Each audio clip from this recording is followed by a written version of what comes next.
Good morning all, CamelbackTrading.org coming to you this Friday morning, June 4th, and we are looking at Window Trader's market profile of SPY, IWM, and Triple Q. And right now, with 75 minutes to go prior to the opening, Jay Powell spoke this morning. I have no idea what he said. I just have to put it out there that he's speaking. The markets right now, as you can see, some pretty wide pocks. We're right in the upper distribution from yesterday for the most part.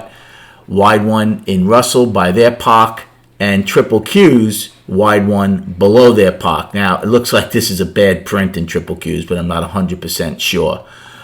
Pre-market volume right now in SPY, pretty light at 185,000. Again, everybody waits for this all-important job number that comes out at 8:30. So obviously, things will change from what I give you at that point, I would imagine. But keep in mind, we had a double distribution day yesterday and a trend day.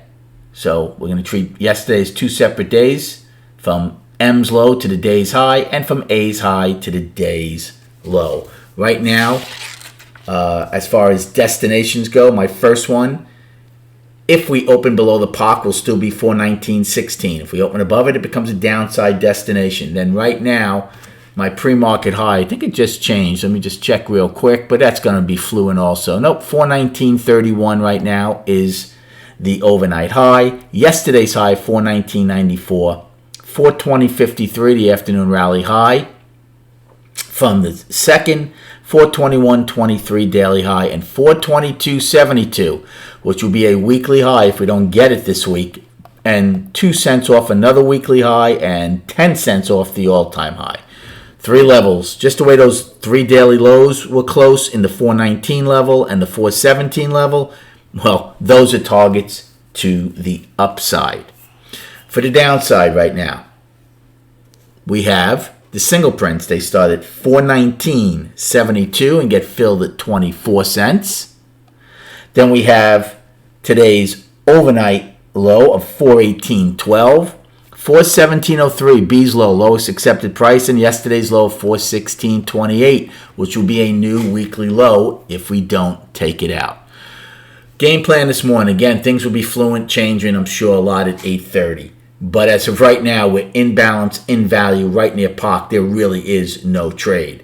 If we are to push up at some point and can't take out yesterday's high, you can certainly take a put play against that. I'd be out if you get accepted above it, because then the odds of getting the afternoon rally high and possibly the second's high get very good.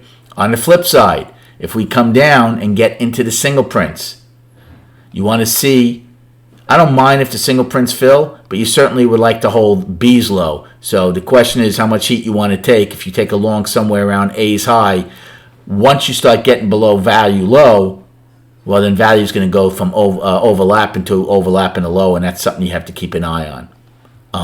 But again, these are such early plays here. If in the next 75 minutes after the job number comes out, we gap higher, then I'll certainly look for a call play. Depending on how large the gap is, $1 or less, I'll be a buyer, and I'd be out if the gap fills. On the flip side, if for whatever reason they don't like this number and we end up gapping lower, well, again, I'll be looking to play the short side, because there's nothing once you get below the 20-day moving average to that 414 and change level. And then on the charts, again, today I will recap all three of these indices after the close. But for now, here's your weekly. Remember, last week's range was very tight. So we have three scenarios. We close inside of it, and we're just pure balance still. We have an outside week up. It would still be balanced unless we take out the all-time high, but it would be bullish. Or we have an outside week down, which again will still be in balance, but it would be bearish. A lot on the table for the weekly. And then on the daily, I called it down. Unless we take out yesterday's high, it will continue to stay down. Good luck trading today. Have a great day, and we'll recap the day and the week at 4 p.m.